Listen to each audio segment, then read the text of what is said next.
Cinema star ಆಗಿರ್ತಾಳೆ. ಇವನು ಅವಳನ್ನ ಭೇಟಿಯಾಗುವುದಕ್ಕೇನೆ 7 star ಹೋಟೆಲ್ನಲ್ಲಿ ರೂಮ್ ಮಾಡ್ತಾ ಇರ್ತಾನೆ. ಒಂದು ಸರಿ ಭೇಟಿ ಆಗ್ಬೇಕಾದ್ರೆ ಖರ್ಚೆ 15 ಲಕ್ಷ ರೂಪಾಯಿ ಆಗ್ತಾ ಇರುತ್ತೆ. ಸುಮಾರು ಇವನೊಂದು 3 ಕೋಟಿ ರೂಪಾಯಿದ ಮನೇನ ಬಂಗ್ಲೆನ ಕೊಡಿಸ್ತಾನೆ ಕಳ್ಳತನ ದುಡ್ಡಲ್ಲಿ. ಯಾಕಂದ್ರೆ ಅಷ್ಟೊಂದು ಇವನು ಅವಳ ಹಿಂದೆ ಹುಚ್ಚಿಡ್ಸ್ಕೊಂಡ್ಬಿಟ್ಟಿರ್ತಾನೆ. ಅದೇನೋ ಗೋಲ್ಡು ದುಡ್ಡಿದ್ರೆ ಸುಮ್ಮನೆ ಇರ್ತಿದ್ರು. ಅಷ್ಟೊನ್ನೊತ್ತಿಗೆ ಒಂದು ಮಷೀನ್ ಸಿಗುತ್ತೆ. ಆ ಮಷೀನ್ ಏನಂತ ನೋಡಿದಾಗ ಅದು ಬಂಗಾರ ಕರಗಿಸುವಂತ ಮಷೀನು. 3-4 ಫ್ಲೋರಿನ ಡ್ಯಾನ್ಸ್ ಬಾರ್ಗಳು, ಅದರಲ್ಲಿ ದುಡ್ಡನ್ನ ಹೀಗೆ ಎಸಿತಾ ಇರೋರು. ರಾತ್ರಿ ಡ್ಯಾನ್ಸ್ ಶುರು ಆಗ್ಬಿಟ್ಟಂತ ಹೇಳಿ ದುಡ್ಡನ್ನ ಎಸೆಯುವುದು. ಈ ರೀತಿ ಸಿಕ್ಕಾಪಟ್ಟೆ ಜನ ಇದನ್ನು ಪೊಲೀಸರು ಬೆನ್ನತ್ತಿದಾರಂತ ತಲೆಯಲ್ಲಿ ಯಾರ ತಲೆಯಲ್ಲಿ ಇರುತ್ತೆ. ಆಗ ಅವ್ರಿಗೆ ಪೋಸ್ಟ್ ಮ್ಯಾನ್ ಇರ್ಬೋದು, ಡ್ರೈವರ್ಸ್ ಇರ್ಬೋದು, ಅಥವಾ ಇನ್ಯಾರಾದ್ರೂ ಖಾಕಿ ಡ್ರೆಸ್ ಹಾಕೊಂಡವ್ರು ಕಂಡು ಕೂಡ್ಲೇನೆ ಇವರು ಹಿಂದೆ ಮುಂದೆ ನೋಡ್ಲಾರ್ದೆ ಓಡ್ಲಿಕ್ಕೆ ಶುರು ಮಾಡುವಂತದ್ದು. ಮಾನವೀಕ್ಷಕರೇ, ಅಳಿದು ಉಳಿದವರು ಕಂಡಂತೆ ಸ್ವಾಗತ ಸುಸ್ವಾಗತ. ಹೇಗೆಲ್ಲ ಘಟನೆಗಳು ನಡೀತಾವೆ ಅನ್ನೋದಕ್ಕೆ ಇವತ್ತು ಇಬ್ರು ವ್ಯಕ್ತಿಗಳು ಅಂತ ಹೇಳಿದ್ರೆ ಸಮಾಜಕ್ಕೆ ಯಾಕೆ ಬೇಡಾಗ್ತಾರೆ. ಒಬ್ಬ ವ್ಯಕ್ತಿ ಸತ್ತು ಹೋಗಿದ್ದಾನೆ, ಅವನು ಮೃತದೇಹ ಮುಂದೆ ಇದೆ. ಆದ್ರೆ ಅವ್ರ ತಂದೆ ತಾಯಿಗೆ ಆ ಡೆಡ್ ಬಾಡಿ ಬೇಡ. ಪೊಲೀಸರು ಒತ್ತಾಯಕ್ಕೆ ಬರ್ತಾರೆ, ಗುರ್ತು ಹಿಡಿತಾರೆ, ಆಮೇಲೆ ಹೇಳ್ತಾರೆ ಇಲ್ಲ ಅಂತಿಮ ಸಂಸ್ಕಾರ ನಾವು ಮಾಡೋದಿಲ್ಲ ಅಂತ ಹೇಳ್ತಾ ಹೋದ್ರೆ, ಇನ್ನೊಬ್ಬ ತನ್ನ ಏನು ಲವ್ವರ್ ಇರ್ತಾಳೆ ಅಂತ ಹೇಳಿದ್ರೆ ಚಮಕು ಧಮಕಿನ ಲವ್ವರು 3 ಕೋಟಿಯ ಬಂಗ್ಲೆನ ಕೊಡಿಸ್ತಾನೆ, 22 ಲಕ್ಷ ರೂಪಾಯಿದ ಅಕ್ವೇರಿಯಂ ಕೊಡಿಸ್ತಾನೆ. ತನ್ನ ಸ್ವಂತ ಹೆಂಡತಿ ಮಕ್ಕಳು ತನ್ನ ತಾಯಿ ಇರುವುದಕ್ಕೆ 400 ಅಡಿಯ ಯಾಕೆ ಮನುಷ್ಯರು ಹೀಗಾಗ್ತಾರೆ ಅನ್ನುವಂಥದ್ದು ಇವತ್ತು ಮಾತಾಡುವ. ಇದೆಲ್ಲದಕ್ಕಿಂತ ಮೊದಲು ವಿಷ್ಣು ಪ್ರಶಾಂತ್ ಅನ್ನೋವನ ಕೇಸನ್ನ ನೋಡುವ.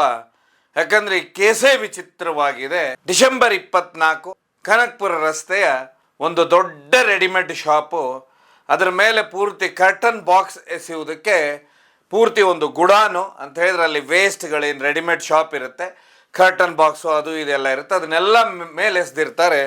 ಎಸೆಯುವಂಥ ಜಾಗದಲ್ಲಿ ಏನೋ ಸ್ಮೆಲ್ ಬರ್ತಾ ಇರುತ್ತೆ. ಹೀಗಾಗಿ ಅಲ್ಲಿದ್ದಂಥವ್ರು ಅಲ್ಲಿಗೆ ಹೋಗ್ತಾರೆ. ಹೋದ ಕೂಡಲೇ ಒಬ್ಬ ವ್ಯಕ್ತಿ ಕೂತ್ಕೊಂಡಿರುವಂಥ ಪೊಸಿಷನ್ನಲ್ಲಿ ತಲೆ ಈಗ ಮೇಲೆತ್ತಿರುತ್ತೆ. ಹೀಗೆ ನೋಡುವಂಥದ್ದೊಂದು ಮುಖ ಆ ಕರ್ಟನ್ ಬಾಕ್ಸಿಗೆ ಸಪೋರ್ಟ್ ಆಗಿ ಹೀಗೆ ಕೂತ್ಕೊಂಡಿರೋ ಥರ ಇರುತ್ತೆ. ಅದಾಗಲೇ ಆ ದೇಹ 80ರಷ್ಟು ಕೊಳೆತು ಹೋಗಿರುತ್ತೆ, ನೋಡ್ಲಿಕ್ಕೂ ಆಗ್ತಾ ಇರೋದಿಲ್ಲ, ಸಿಕ್ಕಾಪಟ್ಟೆ ಸ್ಮೆಲ್ ಹೊಡಿತಾ ಇರುತ್ತೆ. ಹೀಗಾಗಿ ಪೊಲೀಸ್ ಸ್ಟೇಷನ್ಗೆ ಕಂಪ್ಲೇಂಟ್ ಕೊಡ್ತಾರೆ. ಪೊಲೀಸರು ಏನು ಮಾಡ್ತಾರೆ, ಪೊಲೀಸರು ಕಂಪ್ಲೇಂಟ್ ಕೊಟ್ಟ ನಂತರ ಈಗ ಆಲ್ರೆಡಿ ಆ ಡೆಡ್ ಬಾಡಿನೇ ಪೂರ್ತಿ ಅರ್ಧಕ್ಕರ್ಧ ಅಷ್ಟು ಕೊಳತೆ ಹೋಗ್ಬಿಟ್ಟಿದೆ. ಹೀಗಾಗಿ ಅವ್ರು ಏನು ಮಾಡ್ತಾರೆ ಅಂದರೆ ಸ್ಟೇಷನಲ್ಲಿ ಕಂಪ್ಲೇಂಟ್ ತಗೊಂಡ ನಂತರ ಅಲ್ಲಿ ಏನಾದರೂ ಘಟನೆ ನಡೀತಾ. ಯಾಕಂದ್ರೆ ಮೊದಲಿಗೆ ಅವರು ಸಂಶಯ ಬರೋದು ಈ ವ್ಯಕ್ತಿ ಇಲ್ಲೇನೋ ಕೆಲಸಕ್ಕೆ ಇರೋನು, ಕೊಲೆ ಮಾಡಿ ಮೇಲ್ ತಂದು ಹಾಕಿದ್ರ ಅಂತ ಹೇಳಿದ್ರೆ ಆ ರೀತಿಯ ವ್ಯಕ್ತಿ ಅಲ್ಲಿ ಯಾರು ಕೆಲಸಕ್ಕೆ ಇರುವುದಿಲ್ಲ. ಹೀಗಾಗಿ ಪೊಲೀಸರು ಮತ್ತೆ ತನಿಖೆನ ತೀವ್ರ ಮಾಡ್ತಾರೆ. ಯಾಕಂತ ಹೇಳಿದ್ರೆ ಏನೋ ತಪ್ಪಾಗಿದೆ. ಈ ರೀತಿ ಇದೇ ಬಿಲ್ಡಿಂಗಲ್ಲಿ ಇವನ ಡೆಡ್ ಬಾಡಿ ಈ ರೀತಿ ಇರ್ಲಿಕ್ಕೆ ಏನು ಸಾಧ್ಯ ಅಂತ ಹೇಳಿ ಏನು PM ರಿಪೋರ್ಟಿಗೆ ಕಳಿಸ್ತಾರೆ. ಆಗ ಗೊತ್ತಾಗುತ್ತೆ ಅವರಿಗೆ ಇದು ಸಹಜ ಸಾವು, ಹಾರ್ಟ್ ಅಟ್ಯಾಕ್ ನಿಂದಾಗಿದೆ. ಹಾಗಾದ್ರೆ ಈ ವ್ಯಕ್ತಿ ಯಾರು, ಇಲ್ಲಿ ಹೇಗೆ ಸತ್ತ ಅನ್ನುವಂಥದ್ದು ಏನು ಮಾಡ್ತಾರೆ ಅಂದ್ರೆ 4 ದಿಕ್ಕಿನಿಂದ CC ಕ್ಯಾಮ್ರಾವನ್ನು ಪರಿಶೀಲಿಸ್ತಾ ಹೋಗ್ತಾ ಇರುವ ಹೊತ್ತಿಗೆ ಫಸ್ಟಿಗೆ 1 ದಿವಸ ನೋಡ್ತಾರೆ, 24 ತಾರೀಕು ನೋಡ್ತಾರೆ, 23 ನೋಡ್ತಾರೆ. ಹೀಗೆ ನೋಡ್ತಾ ಹೋಗ್ತಾರೆ. ಕೊನೆಗೆ ಡಿಸೆಂಬರ್ 13-14 ಮಧ್ಯ ಏನಾಗುತ್ತೆ ಅಂತ ಹೇಳಿದ್ರೆ ಒಬ್ಬ ವ್ಯಕ್ತಿ ಆಚೆ ಸಾರಕ್ಕಿ ಕಡೆಯಿಂದ ಓಡಿ ಬರುವಂಥದ್ದಿರುತ್ತೆ. ಓಡಿ ಬರುವಂಥ ವ್ಯಕ್ತಿ ಏನೋ ಒಂಥರ ಗಾಬರಿ ಭಯದಲ್ಲಿ ಓಡ್ತಾ ಇರ್ತಾನೆ. ಹಾಗೆ ಬೇರೆ ಬೇರೆ CCTV ಕ್ಯಾಮ್ರಾ ಚೆಕ್ ಮಾಡ್ತಾ ಬಂದಾಗ ಅವನು ಅಂದರೆ ಅದರ 10 ದಿವಸದ ಹಿಂದೆ ಅಂದರೆ ಡಿಸೆಂಬರ್ 14ನೇ ತಾರೀಕು ಓಡಿ ಬರುವಂಥದ್ದು ಪ್ರತಿ ಪಿಕ್ಚರು ಕ್ಯಾಪ್ಚರ್ ಆಗಿರುತ್ತೆ. ಅದಾದ ನಂತರ ಅವನು ಭಯದಿಂದನೇ ಆ ಮೇಲೆ ಏನು ಆ ಶೋರೂಮ್ ಇದೆ ಅಲ್ಲಿ ರಾತ್ರಿ ಓಡುವಂಥದ್ದು ಪಿಕ್ಚರ್ ಇದಿರುತ್ತೆ. ಆಗ ಈ ವ್ಯಕ್ತಿ ಮೂಲ ಎಲ್ಲಿಂದ ಬಂದ ಅಂತ ಮತ್ತೆ ನೋಡ್ತಾ ಹೋಗ್ತಾರೆ. ನೋಡ್ತಾ ಹೋದ ಕೂಡಲೇ ಇವನೇನಂತ ಹೇಳಿದ್ರೆ ಸಾರಕ್ಕಿಯ ಆ ಭಾಗದ ಒಂದು ನಿರ್ಜನ ಪ್ರದೇಶದಿಂದ ಇವನು ಓಡಿ ಬಂದಿರ್ತಾನೆ. ಆಗ ಅಲ್ಲಿ ಇವನೊಟ್ಟಿಗೆ ಯಾರಿದ್ರು ಅಂತೇಳಿ ಎಲ್ಲ ಹುಡುಕ್ತಾ ಹೋದಾಗ ಅಂತ ಹೇಳಿದ್ರೆ ಇಲ್ಲಿ ಒಂದು ತನಿಖೆ ಅಂದ್ರೆ ಎಷ್ಟು ಒಂದು ಈ ರೀತಿ ಘಟನೆ ನಡೆದಾಗ ವ್ಯಕ್ತಿ ಯಾರಂತ ಗೊತ್ತಿಲ್ಲ, ಆಲ್ರೆಡಿ ಒಂದು 80ರಷ್ಟು ಬಾಡಿನೇ ಕೊಳೆತು ಹೋಗ್ಬಿಟ್ಟಿದೆ. ಆಗ ಅವನು ಯಾರನ್ನೋದು ಮ್ಯಾಚ್ ಮಾಡೋದು ಎಷ್ಟು ಕಷ್ಟ ಅನ್ನೋದು ಈ ತನಿಖೆಯಲ್ಲಿ ಗೊತ್ತಾಗುತ್ತೆ. ಅದಾದ ನಂತರ ಇವನೊಟ್ಟಿಗೆ ಯಾರು ಬಂದಿದ್ರು ಏನು ಅನ್ನುವಂಥದ್ದು ನೋಡಿದಾಗ ಒಬ್ಬ ವ್ಯಕ್ತಿ ಇರ್ತಾನೆ. ಮತ್ತು ಆ ವ್ಯಕ್ತಿನ ಹುಡುಕ್ತಾರೆ. ಆ ವ್ಯಕ್ತಿ ಕೋಣನಕುಂಟೆ ಕ್ರಾಸಲ್ಲಿ ಅವನು ಕೇರಳದವನಾಗಿರ್ತಾನೆ. ಆಗ ಅವನ ಹತ್ರ ಇವನು ಯಾರು ಏನು ಅಂತ ಕೇಳ್ತಾರೆ. ಅವನೊಟ್ಟಿಗಿದ್ದಂಥವ್ರು ಹೇಳ್ತಾರೆ ಇವನ ಹೆಸರು ವಿಷ್ಣು ಪ್ರಶಾಂತ್ ಅಂಥೇಳಿ, ಇವನು ಕೇರಳದವನು, ಹೀಗೆ ಇವನು ಇಂಥ ಊರಿನಿಂದ ಬಂದಂಥವನು ಅವತ್ತು ನಮ್ಮ ಸಿಕ್ಕಿದ್ದ. ಅಲ್ಲಿ ಸರಿ ಇವನು ಮಾತಾಡಿಸ್ತಾ ಇದ್ದು, ಒಂದು ಹಾಗೆ ಇದು ಮಾಡ್ತಾ ಇದ್ದು, ನಮ್ಮ ಜೋಡಿ ಇದ್ದಾಗ ಏಕಾಏಕಿ ರಾತ್ರಿ ಪೊಲೀಸ್ ಅಂತ ಓಡೋದ ಇವನು. ನಾವ್ ಯಾಕೆ ಓಡ್ತಾನೆ ಇವನು, ಪೊಲೀಸ್ ಅಂದ್ರೆ ಏನು ಇವನಿಗೆ ಭಯಾನ, ನಾವು ಅವನ್ನೆಲ್ಲ ಹೋದಂದು ನಮ್ಮ ಪಾಡಿಗೆ ನಾವು ಸುಮ್ಮನೆ ಅದು.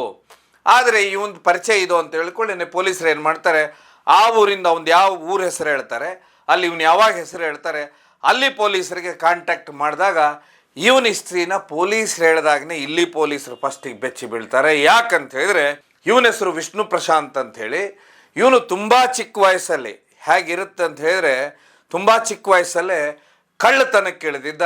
ಸರಿಸುಮಾರು 30ರಿಂದ 40 ಮನೆ ಕಳ್ಳತನದ ಆರೋಪ ಇವನ ಮೇಲಿತ್ತು. ಮತ್ತೆ ಸಮಾಜ ವಿರೋಧಿ ಚಟುವಟಿಕೆಗಳನ್ನು ಮಾಡ್ತಾ ಇದ್ದ. ಇದೆಲ್ಲದಕ್ಕಿಂತ ಹೆಚ್ಚಾಗಿ ಸುಮಾರು ಅಪರಾಧಿ ಕೃತ್ಯದಲ್ಲಿ ಇವನು ಭಾಗಿದ್ದ. ಹೀಗಾಗಿ ಇವನ್ನ ಕಾಫಾದಲ್ಲಿ ನಾವು ಬಂದ್ ಮಾಡಿದ್ದು. ಯಾಕಂದ್ರೆ ಕರ್ನಾಟಕದಲ್ಲಿ ನಾವೇನು ಕೋಕಾ ಅಂತೇವೆ, ಅದೇ ರೀತಿ ಕೇರಳದಲ್ಲಿ ಕಾಫಾ ಅಂತಾರೆ. ಅಂತ ಹೇಳಿದ್ರೆ ಕಾಫಾದಲ್ಲಿ ಬಂದಾಗ ಪದೇ ಪದೇ ಈ ರೀತಿ ಅಪರಾಧ ಮಾಡುವಂಥವ್ರನ್ನ ಇಂಥ ಕಾನೂನು ಒಂದು ಮಾಡಿಟ್ಟಿರ್ತಾರೆ. ಅದರಲ್ಲಿ ಬಂಧನ ಮಾಡಿದರೆ ಸರಿಸುಮಾರು 1 ವರ್ಷದವರೆಗೆ ಇವರಿಗೆ ಜೈಲಿನಿಂದ ಹೊರಗೆ ಬರುವಂಥದ್ದು ಯಾವುದೇ ಅಂದರೆ ಜಾಮೀನು ಸಿಗುವುದಿಲ್ಲ. ಈಗ ಕಾಫಾದಲ್ಲಿ ಬಂದ್ ಮಾಡಿರ್ತಾರೆ. ಬಂದ್ ಮಾಡಿ ಇವನು ಮತ್ತೆ 1 ವರ್ಷ ಇದ್ದು ಇವನು ಹೊರಗೆ ಬಂದಿರ್ತಾನೆ. ಹೊರಗೆ ಬಂದಂಥವ್ನು ಏನು ಮಾಡ್ತಾನಂದ್ರೆ ಮತ್ತೆ ಒಂದು ಕಳ್ಳತನದಲ್ಲಿ ಇರ್ತಾನೆ. ಯಾವಾಗ ಆ ಕಳ್ಳತನದಲ್ಲಿ ಇರ್ತಾನೆ ಆಗ ಪೊಲೀಸರು ಮತ್ತೆ ಏನು ಮಾಡಿಬಿಡ್ತಾರೆ ಅಂದ್ರೆ ಇವನು ಹುಡುಕ್ಲಿಕ್ಕೆ ಶುರು ಮಾಡ್ತಾರೆ. ಯಾವಾಗ ಹುಡುಕ್ಲಿಕ್ಕೆ ಶುರು ಮಾಡ್ತಾರೆ ಆಗ ಇವನು ಮದುರೆಗೆ ಓಡಿ ಬರ್ತಾನೆ. ಮದುರೆಯಿಂದ ತಪ್ಪಿಸ್ಕೊಂಡು ಅಷ್ಟೊತ್ತಿಗೆ ಇವನಿಗೆ ಆ ಕೋಣನಕುಂಟೆ ಕ್ರಾಸ್ ಅಲ್ಲಿ ಇರುವಂತ ಇವನು ಊರಿನವ್ರ ಸ್ನೇಹಿತರು ಏನಿದ್ರು ಇಲ್ಲಿ ಕೆಲಸಕ್ಕೆ ಅವ್ರ ಹತ್ರ ಬರ್ತಾನೆ. ಆದ್ರೆ ಸೈಕಾಲಜಿ ಹೇಗಾಗಿರುತ್ತಂದ್ರೆ, ಒಮ್ಮೆ ಪೊಲೀಸ್ ಸ್ಟೇಷನ್ ನೋಡಿದ ನಂತರ ಅಥವಾ ಪೊಲೀಸರು ನನ್ನನ್ನು ಹುಡುಕ್ತಾರಂತ ಗೊತ್ತಾದ ಮೇಲೆ ಕೆಲವೊಬ್ರು ಕಳ್ಳರ ಮನಸ್ಥಿತಿ ಯಾವ ರೀತಿ ಬದಲಾಗುತ್ತೆ ಅನ್ನೋದಕ್ಕೆ ಅವ್ರಿಗೆ ಅದೊಂದು ಹುಚ್ಚಿಡಿಸ್ಕೊಂಡ್ಬಿಟ್ಟಿರ್ತಾರೆ. ಈ ಪೊಲೀಸ್ ಫೋಬಿಯಾ ಅನ್ನುವಂಥದ್ದು ಮನುಷ್ಯನ ಅಂತ ಹೇಳಿದ್ರೆ, ಪೊಲೀಸರ ಭಯ ಅಪರಾಧ ಕೃತ್ಯದಲ್ಲಿರುವವರಿಗೆ ಹೇಗಿರುತ್ತಂತ ಹೇಳೋದಕ್ಕೆ ಈ ವ್ಯಕ್ತಿನೇ ಉದಾಹರಣೆ ಆಗ್ತಾನೆ, ವಿಷ್ಣು ಪ್ರಶಾಂತ್. ಯಾಕಂತ ಹೇಳಿದ್ರೆ ಇವನನ್ನು ಏನು ಪೊಲೀಸರು ಎಲ್ಲೇ ಅಂತ ಹೇಳಿದ್ರೆ ಇವನು ಯಾವುದೇ ಊರಿಗೆ ಬರಲಿ ಖಾಕಿ ಡ್ರೆಸ್ ನೋಡಿದ್ರು ಓಡಿ ಹೋಗ್ತಾ ಇರ್ತಾನಂತೆ.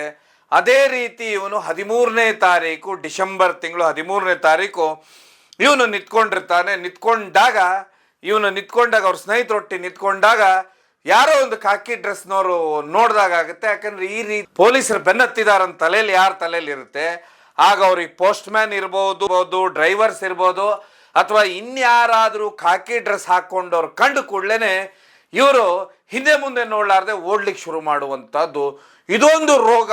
ಸುಮಾರು ಈ ರೀತಿ ಅಪರಾಧ ಮಾಡುವಂಥವ್ರ ಹತ್ರ ಅದರಿಂದ ಹೊರಗೆ ಬರೋದು ಭಾರಿ ಕಷ್ಟ ಆಗುತ್ತೆ. ಅದೇ ರೀತಿ ಇವನು ಅದೇ ರೋಗಕ್ಕೆ ತುತ್ತಾದವನು ಏನಾಗುತ್ತೆ ಅಂತ ಹೇಳಿದ್ರೆ, ಇವನು ಯಾವ ಜಾಗದಲ್ಲಿ ಅವತ್ತು ರಾತ್ರಿ ಅವ್ರ ಸ್ನೇಹಿತರೊಟ್ಟಿಗೆ ನಿಂತ್ಕೊಂಡಿರ್ತಾನೆ ಅಲ್ಲಿಂದ ಓಡ್ಲಿಕ್ಕೆ ಶುರು ಮಾಡ್ತಾನೆ. ಇಲ್ಲಿಂದ ಇಲ್ಲಿ ಓಡೋದು. ಇದೇ ರೀತಿ ಆ ರಾತ್ರಿ 5 ಕಿಲೋಮೀಟರ್ ಬಿಟ್ಟು ಬಿಡ್ಲಾರ್ದಾಗ ಓಡ್ತಾನೆ. ಓಡಿದ ನಂತರ ಇವನು ಕನಕಪುರ ರಸ್ತೆಯಲ್ಲಿ ಒಂದು ದೊಡ್ಡ ರೆಡಿಮೇಡ್ ಶಾಪ್ ಇರುತ್ತೆ, ಅದ್ರ ಮೇಲೆ ಏರ್ತಾನೆ. ಅದು ರಾತ್ರಿ ಕತ್ಲಲ್ಲಿ ಹೋಗಿ ಪೊಲೀಸರೆಲ್ಲೋ ನನ್ನ ನೋಡ್ತಾರೆ ಅಂತ ಹೇಳಿ ಹೋಗಿ ಸೀದಾ ಕರ್ಟನ್ ಬಾಕ್ಸು ಎಲ್ಲ ಇಟ್ಟಂತ ಜಾಗದಲ್ಲಿ ಹೋಗಿ ಕೂತ್ಕೊಂಡು ಬಿಡ್ತಾನೆ. ಅದಾಗಲೇ ಈ ರೀತಿ ಅಪರಾಧ ಕೃತ್ಯದಲ್ಲಿ ಇರುವಂಥವ್ರಿಗೆ ಅದಾಗ್ಲೇ ಬೇಕಾದಷ್ಟು ದುಶ್ಚಟಗಳಿರುವುದರಿಂದ ಇವಂದೇನಾಗುತ್ತಂದ್ರೆ ಅಲ್ಲೇ ಹಾರ್ಟ್ ಅಟ್ಯಾಕ್ನಿಂದ ಅಲ್ಲೇ ಸತ್ತೋಗ್ಬಿಟ್ಟಿರ್ತಾನೆ. ಆದರೆ ಇವನು ಸತ್ತೋಗಿ 10 ದಿವಸದ ನಂತರ ಗೊತ್ತಾಗುತ್ತೆ. ಅದಾದ ನಂತರ ಪೊಲೀಸರು ಪ್ರತಿ CCTV ಇವನು ಯಾವ ರೀತಿ ಓಡಾಡ್ತಾ ಇದ್ದಾನೆ ಪ್ರತಿಯೊಂದು ಚೆಕ್ ಮಾಡಿದಾಗ ನಂತರ ಇವನು ಎಲ್ಲಿಂದ ಬಂದ ಅಂತ ಕೊನೆಯದಾಗಿ ಸಿಕ್ಕು ಸ್ನೇಹಿತನಿಂದ ಸಂಪೂರ್ಣವಾಗಿ ತಿಳಿದ ನಂತರನೇ ಇವನು ಕೇರಳ ಪೊಲೀಸರು ಕಾಂಟ್ಯಾಕ್ಟ್ ಮಾಡ್ತಾರೆ. ಕೇರಳ ಪೊಲೀಸರು ಅವರ ತಂದೆ ತಾಯಿಯನ್ನ ಕರ್ಕೊಂಡು ಬರ್ತಾರೆ. ಆದ್ರೆ ತಂದೆ ತಾಯಿ ಕೇರಳದಿಂದ ಇಲ್ಲಿ ಬರ್ತಾರೆ. ಬಂದಂಥವ್ರು ಕನಕಪುರ ರಸ್ತೆಗೆ ಬಂದಂಥವ್ರು ಇಂಥದ್ದೊಂದು ಈ ರೀತಿ ಇದೆ ಅಂಥೇಳಿ ಅವರ ತಾಯಿ ಅವನ ಕೈ ಹಚ್ಚೆ ನೋಡಿ ಇವ್ ನನ್ನ ಮಗನೇ ಅಂತ ಹೇಳ್ತಾರೆ. ಆಗ ಪೊಲೀಸರು ಡೆಡ್ ಬಾಡಿ ತಗೊಂಡೋಗಿ ದಯವಿಟ್ಟು ಇದಕ್ಕೊಂದು ಅಂತಿಮ ಸಂಸ್ಕಾರ ಮಾಡಿ ಅಂತ ಹೇಳಿದ್ರೆ ಅವರು ಈ ವ್ಯಕ್ತಿ ನಮಗೆ ಇವನೇ ನನ್ನ ಮಗ, ಆದ್ರೆ ಈ ವ್ಯಕ್ತಿ ನನಗೆ ಬೇಡ, ಆದ್ರೆ ಇವನ ಅಂತಿಮ ಸಂಸ್ಕಾರ ನಾವು ಮಾಡೋದಿಲ್ಲ, ಅಷ್ಟೊಂದು ಇವನು ಸಮಸ್ಯೆ ಮಾಡಿಟ್ಟಿದ್ದಾನೆ, ಅಂಥ ಸಮಾಜಘಾತಕ ನಮ್ಮ ಹೆಸರಿನಿಂದ ಎಲ್ಲೋ ತಂದಿದ್ದಾನೆ, ಏನೇನೋ ಮಾಡಿದಾನೆ ಅಂಥೇಳಿ ಅವ್ರು ನೀವು ಬೇಕಾದ್ರೆ ನೀವು ಮಾಡ್ಕೊಳ್ಳಿ ಅಂತೇಳಿ ಹೊರಟೋಗ್ಬಿಡ್ತಾರೆ. ಅಂದರೆ ಸ್ವಂತ ತಂದೆ ತಾಯಿಗೆ ಈ ರೀತಿ ಅಪರಾಧ ಕೃತ್ಯಗಳಲ್ಲಿ ಮಕ್ಕಳು ಭಾಗಿಯಾದರೆ ಕೊನೆಗೆ ಅವರು ಯಾವ ರೀತಿ ನೊಂದುಕೊಂಡಿರ್ತಾರೆ, ಇದು ಒಂದು ಉದಾಹರಣೆ ಅನ್ಬೋದು. ಯಾಕಂತ ಹೇಳಿದ್ರೆ ಚಿಕ್ಕ ವಯಸ್ಸಲ್ಲೇ ಮನುಷ್ಯ ಹಾದಿ ತಪ್ಪಿ ಬಿಟ್ರೆ ಅವನ ಜೀವನ ಏನಾಗುತ್ತೆ, ಕೊನೆಗೆ ಸ್ವಂತದವರಲ್ಲಿ ಇದ್ದಾರೆ ಆದರೂ ಅವರು ಕೇವಲ ಪೊಲೀಸರಿದಕ್ಕೆ ಗುರ್ತು ಹಿಡಿಯೋದಕ್ಕಷ್ಟೇ ಬರ್ತಾರೆ ವಿನಃ ಅವನ ಅಂತಿಮ ವಿಧಿವಿಧಾನ ನಾವು ಮಾಡೋದಿಲ್ಲ, ನಮಗೆ ಡೆಡ್ ಬಾಡಿನೂ ಬೇಡ ಅಂತ ವಾಪಸ್ ಹೋಗ್ತಾರೆ. ಈ ರೀತಿ ಮನುಷ್ಯ ತಾನು ಹುಟ್ಟಿಯೂ ಏನು ಉಪಯೋಗ ಅನ್ನೋಂಥದ್ದು ಇಲ್ಲಿ ತೋರಿಸುತ್ತೆ. ಅದಾದ ನಂತರ ಏನು ಕೋರ್ಟಿನ ಪ್ರೊಸೀಜರ್ ಇರುತ್ತೆ ಆ ಪ್ರೊಸೀಜರ್ ಪ್ರಕಾರ ಪೊಲೀಸರು ಏನಿದ್ದಾರೆ ಅವರೇ ಅಂತಿಮ ವಿಧಿವಿಧಾನವನ್ನು ಮಾಡಿ ಮಾನವೀಯತೆಯನ್ನು ಮೆರೀತಾರೆ. ಅಂದರೆ ಮನುಷ್ಯ ಅಂದಮೇಲೆ ಇನ್ನು ಡೆಡ್ ಬಾಡಿ ಇದೆ, ಅವನು ಏನಿದ್ದೋ ಏನಿಲ್ಲೋ ಈಗ ಸತ್ತೋಗಿದ್ದಾನೆ, ಅದು ಅರೆ ಬರೆ ದೇಹ ಉಳಿದಿದಲ್ಲಿ ಅದನ್ನು ಅಂತಿಮ ವಿಧಿವಿಧಾನ ಮಾಡ್ತಾರೆ. ಇದು ಒಂದು ಉದಾಹರಣೆ. ಆದರೆ ಕೇರಳ ಅಂತಾರಾಜ್ಯ ಕಳ್ಳನ ಕತೆ ಇದಾಗ್ಬಿಟ್ರೆ ಇನ್ನೊಬ್ಬ ಬೆಂಗಳೂರಲ್ಲಿ ಕಳ್ಳ ಸಿಗ್ತಾನೆ. ಈ ಕಳ್ಳನ ಕತೆ ಕೇಳಿಬಿಟ್ರೆ ನಿಮಗೆ ಆಶ್ಚರ್ಯ ಅನಿಸುತ್ತೆ.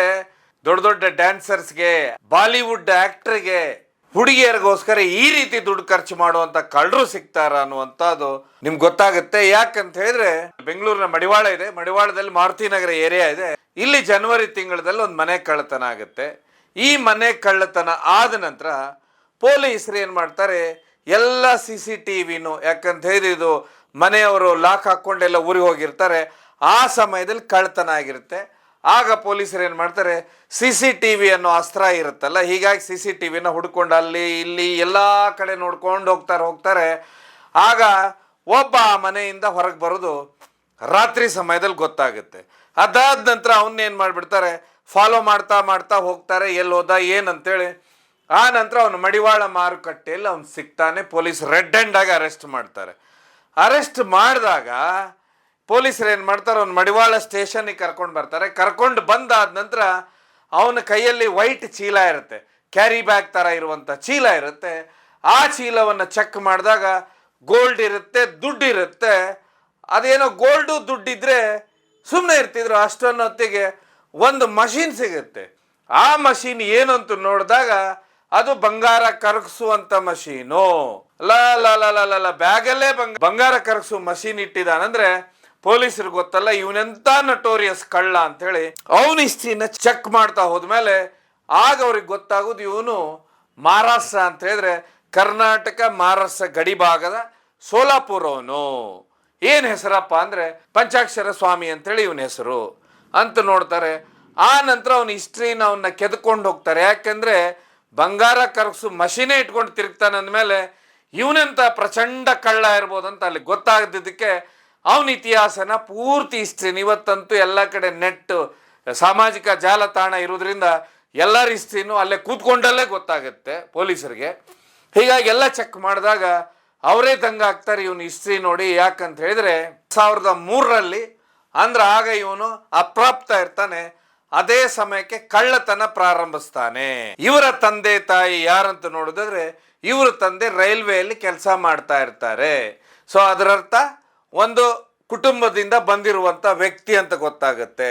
ಆದರೆ ಇವನು ಯಾವಾಗ ಕಳ್ಳತನವನ್ನೇ ಪ್ರಾಕ್ಟೀಸ್ ಮಾಡ್ಕೊಂಡು ಬಿಟ್ಟಿರ್ತಾನೆ, ದುಡ್ಡು ಬರೋದನ್ನೇ ಹುಚ್ಚಿಡಿಸ್ಕೊಂಡು ಬಿಟ್ಟಿರ್ತಾನೆ, ಆವಾಗ ಇವನಿಗೆ ಯಾವ ಮನೆ ಅವರು ಇವರು ಅಂತ ಇವ್ರಿಗೆ ಯಾವತ್ತೂ ಅದು ತಲೆಯಲ್ಲೇ ಬರೋದಿಲ್ಲ. ಒಂದು ದುಡ್ಡು ಬೇಕಾಗುತ್ತೆ. ಇದಾದ ನಂತರ ಇವನೇನಾಗ್ತಾನೆ ಅಂದರೆ ಆಗ ಅಪ್ರಾಪ್ತ ಇರ್ತಾನೆ. ಅದೇ ರೀತಿ ಕಳ್ಳತನ ಮಾಡಿ 2009ರವರೆಗೆ ಒಂದು ನಾರ್ಮಲ್ ಕಳ್ಳನಾಗಿರ್ತಾನೆ. ಅದಾದ ಮೇಲೆ ಸೀದಾ ಸೋಲಾಪುರ್ನಿಂದ ಬಾಂಬೆಗೆ ಬರ್ತಾನೆ. ಬಾಂಬೆಯಲ್ಲಿ ನ್ಯೂ ಬಾಂಬೆಯಲ್ಲಿ ಕಳ್ಳತನ ಶುರು ಮಾಡ್ತಾನೆ. 2012 ನ್ಯೂ ಬಾಂಬೆ ಪೊಲೀಸರ ಕೈಯಲ್ಲಿ ಸಿಗ್ತಾನೆ. ಸಿಕ್ಕಾದ ನಂತರ ಇವನು ಅದಾದ ನಂತರ ಕಳ್ಳತನ ಅಂತ ಹೇಳಿದ್ರೆ ಸುಮಾರು ದಿವಸ ಏನು ಜೈಲಲ್ಲಿ ಇರುವುದಿಲ್ಲ, ವಿಚಾರಣೆ ಆಗುತ್ತೆ, ಜೈಲು ಹೋಗ್ತಾನೆ, ಮತ್ತೆ ಹೊರಗೆ ಬರ್ತಾನೆ. ಹೊರಗೆ ಬಂದು ಬಾಂಬೆಯಲ್ಲಿ ಮತ್ತೆ ಅದೇ ಕಳ್ಳತನ ಶುರು ಮಾಡ್ತಾನೆ. ಆದರೆ ಆಗ ಕಳ್ಳತನ ಮಾಡುವಂಥ ದುಡ್ಡನ್ನು ಇವನೇನು ಮಾಡ್ತಾನಂದರೆ, ನೀವೇನಾದರೂ ಹಿಂದೆ ಒಂದು 10-15 ವರ್ಷದ ಹಿಂದೆ ಹೋದರೆ ಬಾಂಬೆಗೆ ಅತಿ ಹುಚ್ಚಿಡಿಸ್ಕೊಂಡವ್ರು ಕಳ್ಳತನದಲ್ಲೇ ದೊಡ್ಡ ಮಟ್ಟದಲ್ಲಿ ಕಳ್ಳತನ ಮಾಡ್ತಿರೋರು ಅಂದರೆ ಡ್ಯಾನ್ಸ್ ಬಾರಿಗೆ ಹೋಗುವಂಥ. ಯಾಕಂದರೆ ಇಲ್ಲಿ ಡ್ಯಾನ್ಸ್ ಬಾರು ಕ್ಯಾಬ್ರೆ ಡ್ಯಾನ್ಸ್ ಇದೆ, ಇವರಿಂದ ಸಿಕ್ಕಾಪಟ್ಟೆ ಹುಚ್ಚರಾಗ್ತಾರೆ. ಒಮ್ಮೆ ಬಾಂಬೆಯ ಡ್ಯಾನ್ಸ್ ಬಾರಿಗೆ ಆ ಕಾಲದಲ್ಲಿ ಹೋದಾಗ ಹೇಗಿತ್ತಂದರೆ 3-4 ಫ್ಲೋರಿನ ಡ್ಯಾನ್ಸ್ ಬಾರ್ಗಳು, ಅದರಲ್ಲಿ ದುಡ್ಡನ್ನು ಹೀಗೆ ಎಸಿತಾ ಇರೋರು. ರಾತ್ರಿ ಡ್ಯಾನ್ಸ್ ಶುರುವಾಗ್ಬಿಟ್ಟಂತ ಹೇಳಿ ದುಡ್ಡನ್ನು ಎಸೆಯುವುದು. ಈ ರೀತಿ ಸಿಕ್ಕಾಪಟ್ಟೆ ಜನ ಇದನ್ನು ಹುಚ್ಚಿಡಿಸ್ಕೊಳ್ತಾ ಇದ್ರು. ಅತಿ ಹೆಚ್ಚು ಜನ ಇದಕ್ಕೆ ಬಲಿಯಾದಂಥವ್ರು ಇದ್ದಾರೆ. ಹೀಗಾಗಿ ಸರ್ಕಾರ ಮುಂದೆ ದೊಡ್ಡ ಮಟ್ಟದಲ್ಲಿ ಇದ್ರ ಮೇಲೆ ಕ್ರಮ ತಗೊಳುತ್ತೆ. ಅತಿ ಹೆಚ್ಚು ಹುಡುಗಿಯರ ಜೀವನನೂ ಇಲ್ಲೇ ಹಾಳಾಗೋದು. ಅಲ್ಲಿಂದ್ರೆ ಅವನಿಗೆ ಹುಡುಗಿಯರು ಹುಚ್ಚಿಡಿ. ಯಾವಾಗ ಹುಡುಗಿಯರು ಹುಚ್ಚಿಡಿಯುತ್ತೆ ಅದಾಗ್ಲೇನೆ ಅಂತ ಹೇಳಿದ್ರೆ ಇವನಿಗೊಂದು ರೂಟ್ ಗೊತ್ತಾಗುತ್ತೆ ಹೇಗೆ ಹುಡುಗಿಯರನ್ನ ಪಟಾಯಿಸ್ಬೇಕಂತೇಳಿ. ಆಗ ಏನು ಮಾಡ್ತಾನಂತ ಹೇಳಿದ್ರೆ ಬಾಲಿವುಡ್ನಲ್ಲಿ ಕೆಲಸ ಮಾಡುವಂಥ ಒಂದು ಹುಡುಗಿಯನ್ನ ಪಟಾಯಿಸ್ತಾನೆ. ಪಟಾಯಿಸಿದಾಗ ಅವಳು ದೊಡ್ಡ ಒಂದು ಸಿನಿಮಾ ಸ್ಟಾರ್ ಆಗಿರ್ತಾಳೆ. ಹೀಗಾಗಿ ಇವನು ಅವಳನ್ನು ಭೇಟಿಯಾಗುವುದಕ್ಕೇ 7 ಸ್ಟಾರ್ ಹೋಟೆಲ್ನಲ್ಲಿ ರೂಮ್ ಮಾಡ್ತಾ ಇರ್ತಾನೆ. ಒಂದು ಸರಿ ಭೇಟಿ ಆಗಬೇಕಾದ್ರೆ ಖರ್ಚೇ 15 ಲಕ್ಷ ರೂಪಾಯಿ ಆಗ್ತಾ ಇರುತ್ತಂತೆ ಇವನ್ಗೆ ಆ ಕಾಲದಲ್ಲೇನೆ. ಅದಾದ ನಂತರ ಎಲ್ಲಿ ದೊಡ್ಡ ದೊಡ್ಡ ಶ್ರೀಮಂತರ ಮನೆಗಳಿರ್ತವೆ, ಯಾವ ಬ್ಲ್ಯಾಕ್ ಮನಿ ಇರುವಂಥ ಮನೆಗಳಿರ್ತವೆ, ಇಂಥ ಮನೆಗಳನ್ನೇ ಟಾರ್ಗೆಟ್ ಮಾಡ್ತಾ ಹೋಗ್ತಾನೆ ಈ ಕಳ್ಳ. ಟಾರ್ಗೆಟ್ ಮಾಡಿದಂಥವನು ಅವಳು ಕೇಳ್ತಾಳೆ, ಯಾಕೆಂದ್ರೆ ಹೆಚ್ಚು ಕಡಿಮೆ ಈ ರೀತಿ ಬಾರ್ ಡ್ಯಾನ್ಸರ್ಸ್ ಇರ್ಬೋದು, ವೆಸ್ಟ್ ಬೆಂಗಾಲು ಕಲ್ಕತ್ತಾ ಕಡೆಯಿಂದನೇ ಬಂದಿರೋಂಥರಾಗಿರ್ತಾಳೆ. ಅವಳಿಗೆ ಕಲ್ಕತ್ತಾದಲ್ಲಿ ಸರಿಸುಮಾರು ಇವನೊಂದು 3 ಕೋಟಿ ರೂಪಾಯಿದ ಮನೇನ ಬಂಗ್ಲೆನ ಕೊಡಿಸ್ತಾನೆ ಕಳ್ಳತನ ದುಡ್ಡಲ್ಲಿ. ಯಾಕಂದ್ರೆ ಅಷ್ಟೊಂದು ಇವನು ಅವಳ ಹಿಂದೆ ಹುಚ್ಚಿಡ್ಸ್ಕೊಂಡ್ಬಿಟ್ಟಿರ್ತಾನೆ. ಇದ್ರ ಮಧ್ಯೆ ತಂದೆ ಸಾಯ್ತಾರೆ. ಆಗ ತಂದೆ ಸತ್ತಾಗ ಇವನಾಗ್ಲೇನೆ ಇವನು ಅಡಿಯಲ್ಲಿ ಏನು ಮನೆ ಇರುತ್ತೆ ಅದೇ ಮನೆಯಲ್ಲೇ ಅವನ ಹೆಂಡತಿ ಮಕ್ಕಳು ಅವ್ರ ತಾಯಿ ವಾಸ ಇರ್ತಾರೆ. ಇದು ಹೇಗಂತ ಹೇಳಿದ್ರೆ ಮನುಷ್ಯ ಹೇಗೆ ಈ ರೀತಿ ಹುಚ್ಚುಗಳನ್ನ ಹಿಡಿಸ್ಕೊಂಡಾಗ ಏನೇನು ಆಗ್ತಾನೆ ಅಂತೇಳಿ.